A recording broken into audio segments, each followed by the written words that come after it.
That's the other problem. If you want to go live your life, fine, but don't ask me to pay for it. When my tax dollars are funding your surgeries and funding you teaching these ideologies and funding all of your crazy far left thoughts, it is affecting my life. You are affecting me.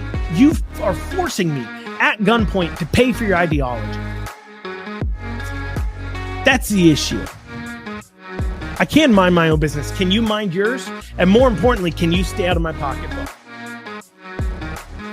And welcome everybody to the Andrew Cooperrider Show. Of course, I'm your host, Andrew Cooperrider, and today we'll be covering a few key stories. Obviously, top of the ticket there, Cameron has picked his lieutenant governor, State Senator Robbie Mills. We'll talk about that. Baristas in Louisville are on strike. What are they striking over? That's what we're going to find out today. And what are they asking for? And then finally, I'm going to talk about what I did to upset the left over this last week or so, a few days ago, when I discovered one of the stupidest stories that the Herald Leader has ever published that I've ever read. But before we get to that, please like, comment, share, subscribe. As always, if you're watching this on Facebook or YouTube or Twitter or Rumble, and you want to listen to the audio only format, you want to be able to take it on the go with you and follow along, you can listen on any major podcasting platform. That includes Spotify, Apple, Amazon, iHeart, Google Podcasts, really anywhere where you can listen to podcasts, you can listen to the Andrew Cooperrider Show. So without further ado, let's dig into it. So baristas in Louisville are on strike. Baristas from the Starbucks coffee shops. I'm seeing reports of some of the Heinz Brothers baristas are striking, and then as well as Sunguros. So I'm going to be honest. I've never heard of the coffee shop. It's spelled Sunergos, Sunguros. I've never heard of it before. But people are striking from it. And what are they saying? Well, they're saying they're striking for a quote unquote living wage. They say they're striking for better benefits like health care. And then also as well, they are making a list of demands along those lines in a way. And I say that because I've read a lot of articles about them striking. I have yet to actually hear a concrete what they exactly want, which is odd because normally when people strike, they know exactly what they want. In this case, it sounds like they're just giving generalities. We want higher pay without naming a price, which is it's kind of like those car salesmen, if that's what they're doing, where they haven't given them a price, an amount they're trying to make an hour. It's kind of like a car salesman sitting there and saying, look, if you don't pay me, or a car salesman, a person selling their car saying, hey, shoot me an offer. And it's like, I don't know. I don't know what's a good price for this or not. I'm not an expert. And so I feel like they're doing the same thing where they're asking them to name a wage first. So then they have a starting point of negotiation. But here's the real problem here with this as a whole. And I can say this as an employer. The problem becomes it's a degree of economics. And it's a part of economics of owning a business. And follow me here. A lot of people think there's like a whole lot of profits to be had in a lot of these businesses. And granted, once you hit maybe a certain scale, you can see a lot of profits. But as you gain more employees and how those profits spread out, there's really not as much breathing room as some people think, and certainly not enough to satiate some issues. Like, for an example, they say, well, we want higher pay because of higher cost of living and higher rent. So, okay, how much is higher pay? What do you want? You want $2 more an hour? Are we talking about $2 more an hour? So basically you want $80 more gross a week after taxes. That's more like maybe 40, 50 bucks a week more. So you're saying that the strike is over. Is it actually over? 200 and some odd dollars a month if you're full time even? And I've got a feeling most of these baristas probably aren't always super full time. So, but if you are working 40 hours a week and you are full time, you're talking about what would be maybe a net of 250 bucks a month. Is that really what's causing the strike? Is that really the issue here? Probably not. You probably want a lot more than $2 an hour. And frankly, I just don't think they have it.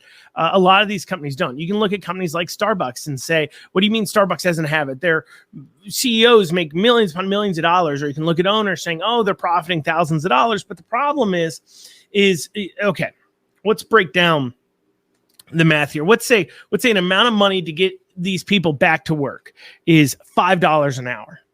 Well, the real cost to pay somebody $5, let's say more an hour. So let's say they're making, I read somewhere they're making like $9 an hour. So let's say they say, hey, look, we want to make $15 an hour. Let's say that's their demand. They want $15 an hour, a living wage. And nowadays they say $15 an hour is their living wage. Or that's a common talking point. I've heard people go as high as 25 bucks an hour.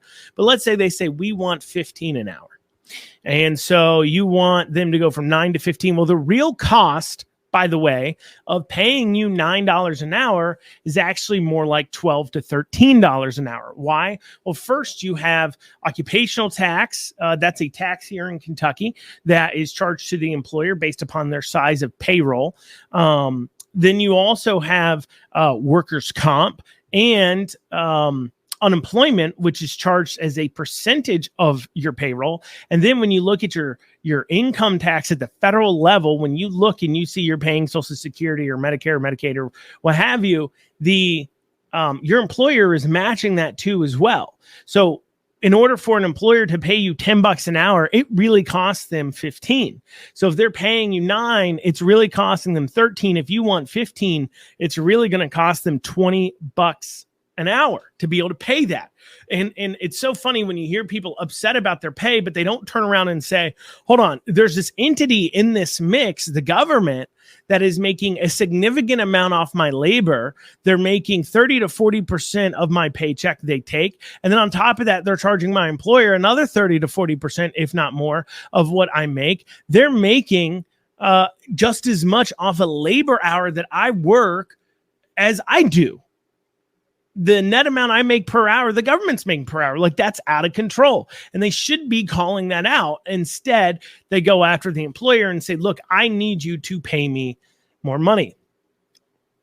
But do you think, I mean, I'm just being honest here. Do you think that if there was that much profit in their product that they could afford to pay their staff $7 more an hour, is what their actual cost would be, or $10 more an hour, because they're also asking for a lot of benefits too as well, healthcare and as such.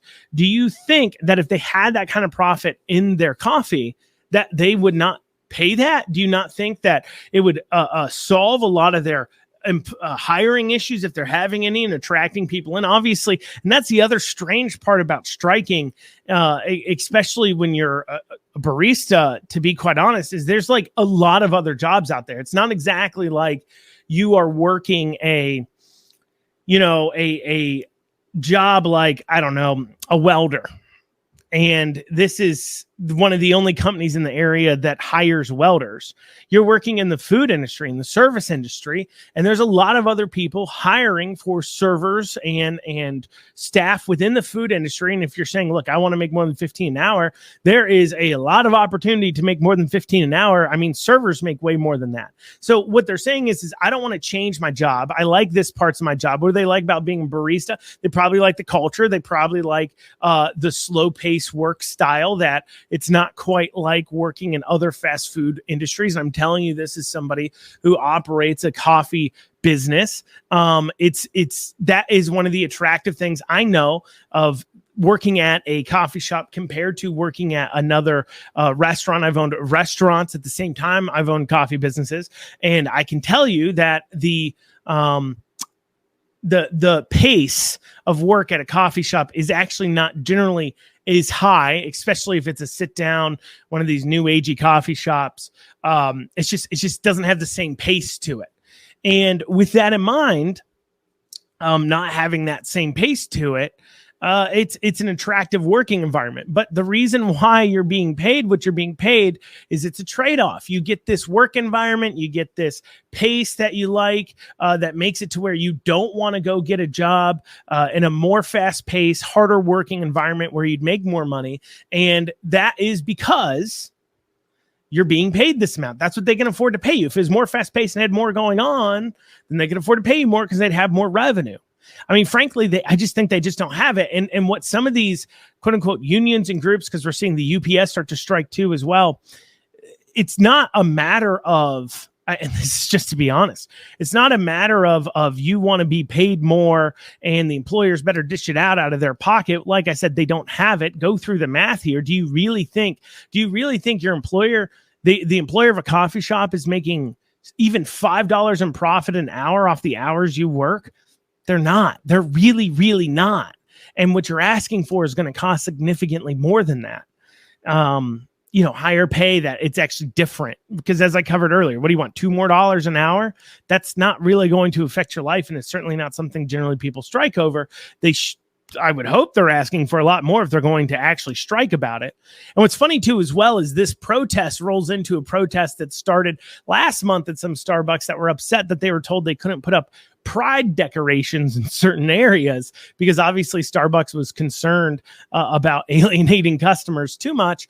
And that caused a Starbucks strike. So literally Starbucks had an employee strike in certain cities because they weren't allowing them to put up pride decorations. They were striking over that. And so now these people, including baristas that don't work at Starbucks, are, I guess they're caravanning and joining in on a protest going on at the Starbucks headquarters. As I said, I don't quite understand how this goes. And quite honestly, what do you expect? I mean, I've been to Starbucks, been to Heimbros, never been to Sungaro's. Heimbros is a far left ownership of that coffee shop. They're big supporters of the Democrat Party, obviously. And you know what? This is what they get. I mean, they're big supporters of this type of communist type thinking of this idea that I just want it, give it to me. They support that. They push that forward politically. And now this is what they get. They're just desserts. They're going to have to figure out a way to make this work or have to explain basic economics to individuals that don't even understand how pronouns work. And I'm not saying that jokingly. I was reading a Spectrum story and they got the pronouns wrong for one of the people and they had to issue a correction, which is funny. All right, coming up. The Cameron campaign has picked Robbie Mills as their lieutenant governor. We'll be covering that story right after this. All right, so the Cameron campaign has officially released who they will be. Cameron has officially said, so the Cameron campaign has officially announced who they will be picking as the lieutenant governor pick. And Cameron did this in an announcement yesterday at 9:30 a.m. with this video here. Hey, it's Daniel. We are making a big announcement today. My lieutenant governor. I was looking for a true conservative with a strong track record of getting things done. Someone who shares our values and fights for what's right. And that's why I'm proud to announce State Senator Robbie Mills of Henderson as my running mate. Pro-coal, pro-life, pro-family, and a stalwart for Western Kentucky. Robbie will be a strong partner in our quest to defeat Andy Beshear and bring common sense back to the governor's office. Together, a Cameron Mills administration will start winning for Kentucky on day one. Join our campaign today. Cameron and Mills, your ticket for a better Kentucky. All right, so he has picked State Senator Robbie Mills. A pretty safe pick overall. And as I covered in my episode about Daniel Cameron picking who his lieutenant governor would be and how he is running out of time to do that, I had mentioned that one of the things he would be seeking out would be a strong connection to the legislature. That is obviously what Robbie Mills provides. It's a current legislator, an individual who's well liked amongst his fellow state senators and fine liked amongst his fellow state house reps. He's not one to rock the boat too much. You don't typically, for a lot of you listening to this, you may be saying, I didn't even know we had a state senator named Robbie Mills. And that kind of gives you an idea of why he is a safe pick, well known to the leadership of the House and Senate, where he's able to help push forward some of Cameron's initiatives as he's trying to deal with it. Which if I'm Cameron, I'm picking out my lieutenant governor pick, and I mentioned this, like I said in the episode, I'm looking for somebody who's not going to stab me in the back and somebody who can help me with the legislative process, something that I am not as familiar with because I was never a legislator. Now, that being stated, going with this safe pick means he hasn't really necessarily going to shore up a whole lot of his areas where you could say, well, maybe he's trying to strengthen some of his base.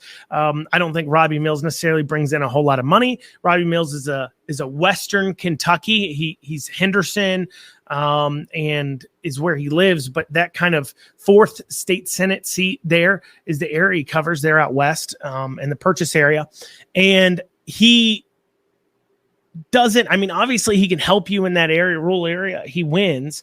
But I don't think he's going to necessarily help you look at a constituency where you felt you were struggling in and say, look, I'm going to pick people up there. I'm going to be able now to secure 5-10 percentage points that maybe I wasn't going to. Something he maybe could have accomplished with a different pick. I think it certainly signals too that the Cameron campaign, good, bad, or ugly, however you feel about it, is not going to necessarily be what I would call a cutting edge governor's administration. It's not going to be something like I don't think you're going to see something like a Ron DeSantis Florida type administration. I could be wrong, but those are people who say, hey, look, let's take a measured time and practice in order to accomplish what we need to accomplish. And sometimes that's good, sometimes that's bad. A lot of times these people are worried about, well, if we do things with the power, and this is something we see in our state Senate all the time here in Kentucky, if we do something with the power we've been given, well, then we might end up upsetting people and losing the power we've been given. So let's not use the power at all. Or if we're going to use the power, we're going to use it very small. We're not going to use it a whole lot. The other thing to worry about too, as well, with this type of non-forward necessarily thinking administration, if they are going to be an administration that's not forward thinking, not even saying he's going to be, is that you do have to be concerned. This is a opportunity. You have control of the state house, the state Senate, and the governor's mansion if they win. And you'd like to think that, well, the Republicans, with how strong red Kentucky is going to hold that seat forever. They're going to have that kind of control forever. And that's simply, we know, historically not going to be the case. And as we see laws and standpoints coming into place across the country in order to fight back about some more liberal sides, there's a real interesting Daily Wire article that I read that I'll cover at some point next week that talks about how these narrow majority Republican legislatures are actually more conservative than legislatures like ours that are super majorities, because they don't get past the same kinds of conservative bills that other places would, because they don't think towards the future. That's one thing that I think we all think in politics, that we're smart enough to see what's going to happen into the future, and we can't accept that we're not.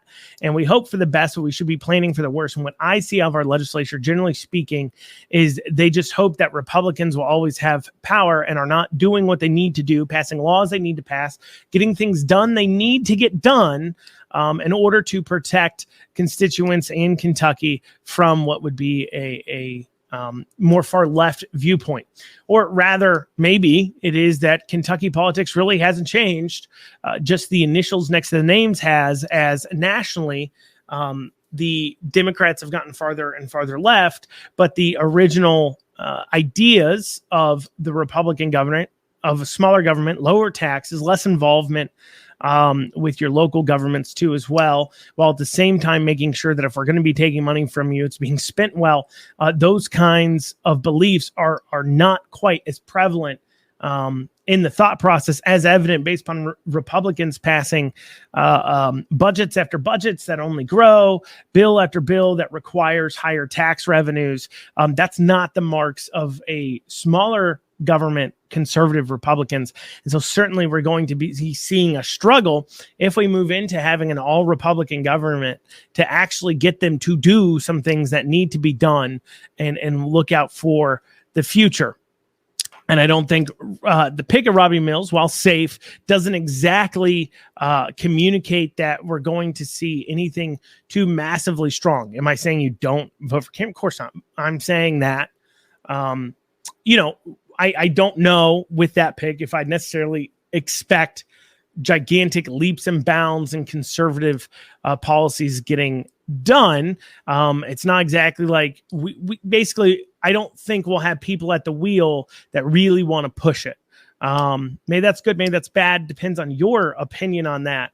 But that's just something that I would be looking out for. Now, coming up, we're going to cover what I did to upset the left over the last week. Make sure you get back with us because I will be covering in that segment one of the worst articles I've ever seen the Herald Leader publish. We'll be right back with you. Take a deeper dive. That announcement came out. We'll go into a deeper dive about who is Robbie Mills. But I want to share with you this Kentucky.com article. Well, it's important to see the post. So Kentucky.com shares out this article that they wrote that says, Walmart makes a key move towards offering inclusive shopping. Now, this is a part of what I did to upset the left because I set off a firestorm in the comments because after I read this article, I came to I was just shocked that they would ever publish something so ludicrous. So they said Walmart makes a key move towards offering inclusive shopping, and then they top that was saying the retailer has made a big change that would welcome more people into its store, but recent history shows that risks a Bud Light style backlash. Now, you would think reading those things together is they're going to be offering, making the same mistakes like Target did of offering Pride clothing to kids where they can tuck their genitalia away, which is what Target did, or be partnering with transgender people or doing something like that.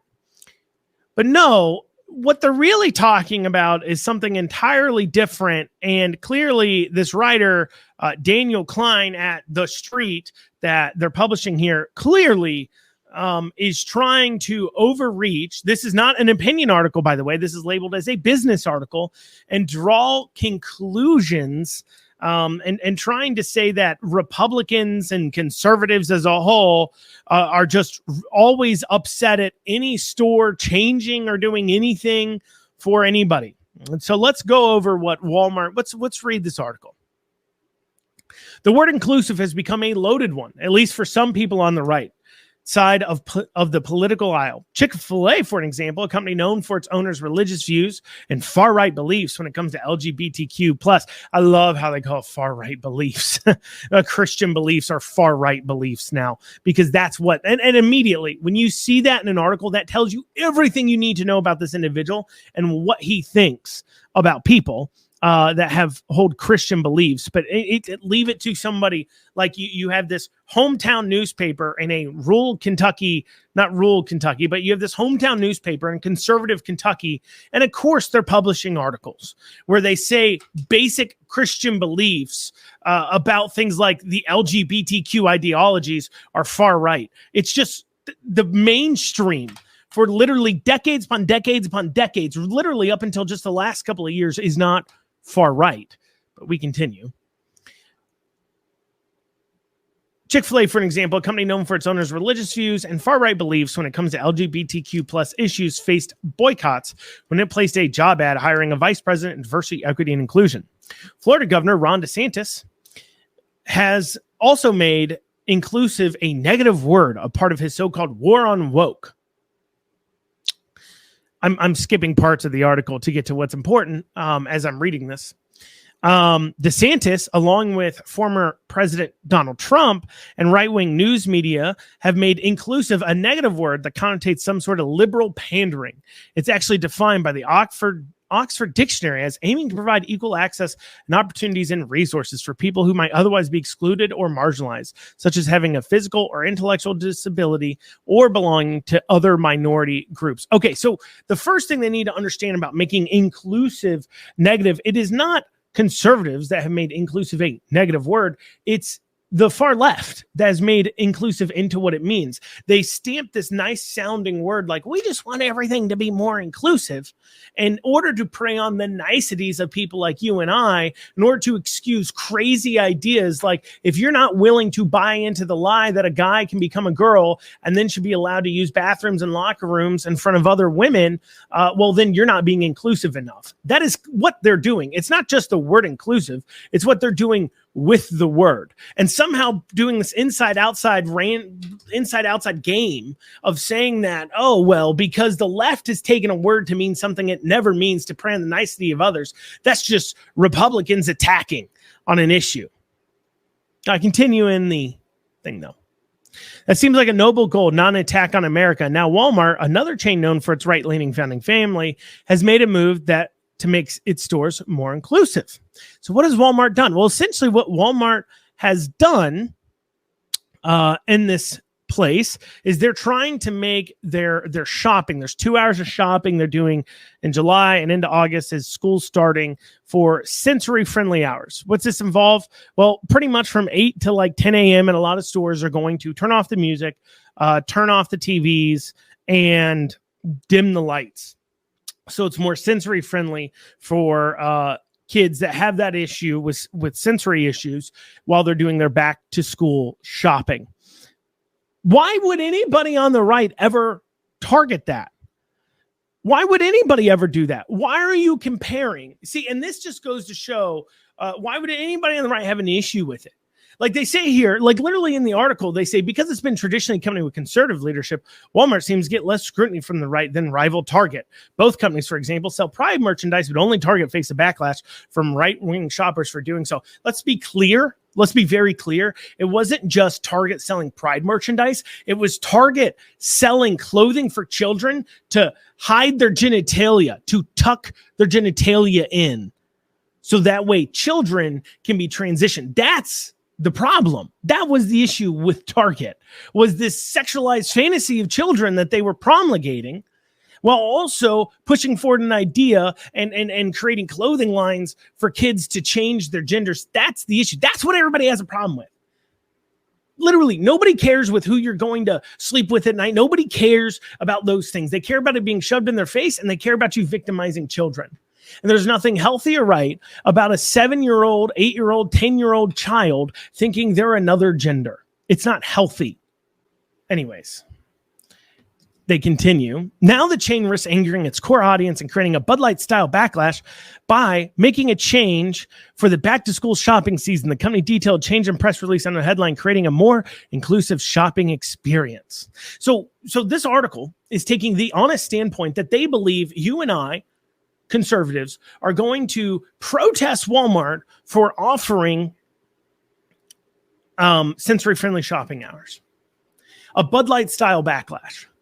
Bud Light got the backlash for hiring a transgender activist and celebrating a year of womanhood when this person isn't actually a woman.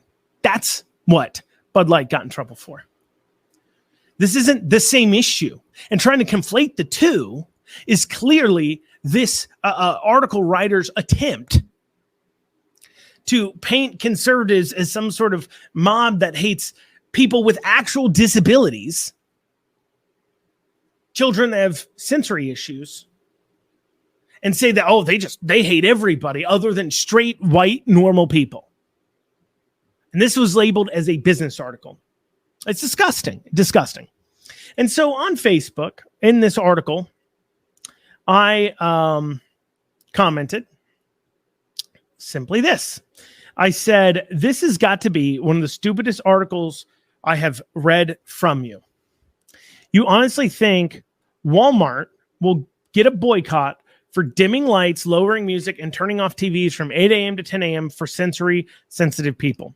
You think that this is the kind of inclusion that upsets the right, really? Or are you just extremely intellectually dishonest? Clearly, what upsets us is ideas that victimize children and force others to buy into a biological lie. Nobody is getting upset over dimming of the lights. And while I got a massive amount of support, I did get some comments back like this one. And this is a prime example of the kind of intellectual dishonesty.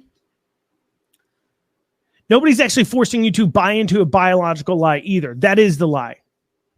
Do you want to marry another man? Don't. You're comfortable with your sexuality? Fine, leave it alone. Not everybody fits in the molds you created, to which you seem to think everyone must conform. People are free in America to be whoever in TF they want to be. Your approval isn't required. Your bigoted attempts to deprive those who seek to find their true selves is exactly the infringement of which you accuse them. Mind your own business. Here's the deal. And I've said this time and time again. I'm not asking my government to make people over the age of 18 conform to my lifestyle. I don't give a crap what they do. I really don't. What we care about is when you're victimizing children. What we care about is when you're then shoving it down our throats. You are forcing me to accept the lie. When if I mispronoun someone, misgender someone, you get banned off Facebook or you get wrote up by HR. And if you've got a problem, if you want to go to your local gyms or bathrooms or what have you, you have to deal with accepting that this person is this person and you can't say anything different. That is forcing you to follow the lie. It absolutely is. I'm being asked to be left alone. I'm being asked that to not push this on my child and not force all of us to buy into this idea that men are suddenly women. I'm being asked to not force women to compete against men. Or this idea that women are somehow men too. This gender bending ideologies. I don't care if you do it. Just don't expect me to go along with you and quote unquote honor your pronouns, but yet that's exactly what you want to do. You want to shove it down the throats. You want it taught in our schools. And you want me to pay for it. That's the other problem. If you want to go live your life, fine, but don't ask me to pay for it when my tax dollars are funding your surgeries and funding you teaching these ideologies and funding all of your crazy far left thoughts. It is affecting my life. You are affecting me. You are forcing me at gunpoint to pay for your ideology. That's the issue. I can mind my own business. Can you mind yours? And more importantly, can you stay out of my pocketbook? Stop asking me to fund your ideologies. Stop asking me to play around with them. Stop asking that our children be taught them in publicly funded schools. And stop exposing children to what is essentially porn. I'm fine leaving you alone. So are the rest of conservative America. But that wasn't the only comment I got. This one is another one that I find quite funny. They really thought they got me, but they clearly don't know who they're talking to.